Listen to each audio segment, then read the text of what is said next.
ہارون رشید کے زمانے میں بہلول نامی ایک بزرگ گزرے ہیں۔ وہ مجذوب اور صاحب حال تھے۔ ہارون رشید ان کا بڑا احترام کرتا تھا۔ ہارون رشید کی بیوی زبیدہ خاتون بھی ایک نیک اور پارسا عورت تھی۔ اس نے اپنے محل میں 1000 ایسی خادمائیں رکھی ہوئی تھیں جو قرآن کی حافظہ اور قاریہ تھیں۔ چنانچہ اس کے محل سے 24 گھنٹے ان بچیوں کے قرآن پڑھنے کی آواز آ رہی ہوتی تھی۔ اس کا محل قرآن کا گلشن محسوس ہوتا تھا۔ ایک دن ہارون رشید اپنی بیوی کے ساتھ دریا کے کنارے ٹہل رہا تھا کہ ایک جگہ بہلول دانا کو بیٹھے دیکھا۔ اس نے کہا، السلام علیکم۔ بہلول دانا نے جواب میں کہا، وعلیکم السلام۔ ہارون رشید نے کہا، بہلول کیا کر رہے ہو؟ انہوں نے کہا کہ میں ریت کے گھر بنا رہا ہوں۔ پوچھا، کس کے لیے بنا رہے ہو؟ بہلول نے جواب دیا کہ جو آدمی اس کو خریدے گا میں اس کے لیے دعا کروں گا کہ اللہ رب العزت اس کے بدلے اس کو جنت میں گھر عطا فرما دے۔ بادشاہ نے پوچھا، بہلول اس گھر کی قیمت کیا ہے؟ انہوں نے کہا کہ 1 دینار۔ ہارون رشید نے سمجھا کہ یہ ایک دیوانے کی بڑھ ہے، لہذا وہ آگے چلا گیا۔ اس کے پیچھے زبیدہ خاتون آئیں۔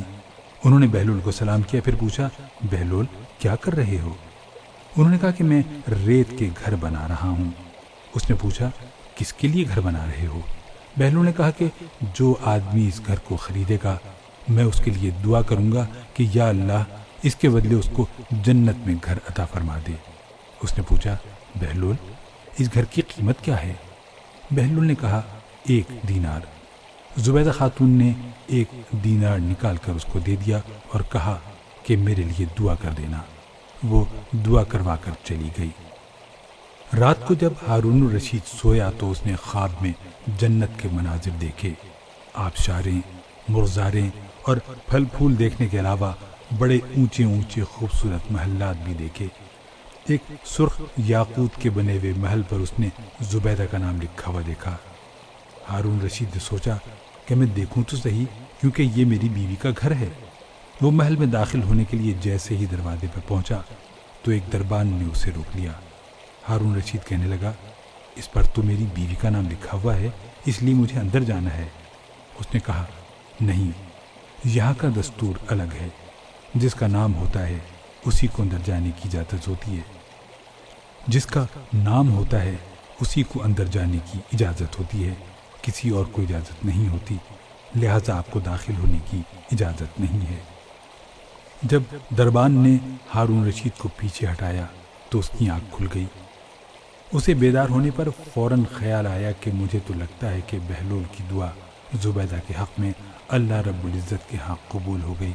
پھر اسے اپنے آپ پر افسوس ہوا کہ میں بھی اپنے لیے گھر خرید لیتا تو کتنا اچھا ہوتا۔ وہ ساری رات افسوس میں کروٹیں بدلتا رہا۔ صبح ہوئی تو اس نے دل میں سوچا کہ آج پھر میں ضرور دریا کے کنارے جاؤں گا۔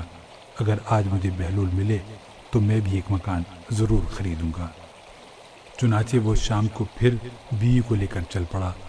وہ بہلول کو تلاش کرتے ہوئے ادھر ادھر دیکھ رہا تھا۔ اس نے دیکھا کہ ایک جگہ بہلول بیٹھا اسی طرح کا مکان بنا رہا تھا۔ اس نے کہا، السلام علیکم۔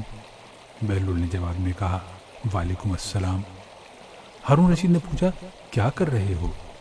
بہلول نے کہا، میں گھر بنا رہا ہوں۔ اس نے پوچھا، کس لیے؟ بہلول نے کہا، جو آدمی یہ گھر خریدے گا میں اس کے لیے دعا کروں گا کہ اللہ تعالیٰ اسے اس کے بدلے جنت میں گھر عطا کر دے۔ ہارون رشید نے پوچھا، بہلول اس کی قیمت کیا ہے؟ بہلول نے کہا، اس کی قیمت پوری دنیا کی بادشاہی ہے۔ ہارون رشید نے کہا، اتنی قیمت تو میں دے نہیں سکتا، کل تو 1 دینار کے بدلے دے رہے تھے اور آج پوری دنیا کی بادشاہی مانگتے ہو۔ بہلول نے کہا، بادشاہ سلامت، کل بن دیکھے معاملہ تھا اور آج دیکھا ہوا معاملہ ہے۔ کل بن دیکھے سودا تھا اس لیے سستا مل رہا تھا، اور آج چونکہ دیکھ کے آئے ہو اس لیے اب اس کی قیمت زیادہ دینا پڑے گی۔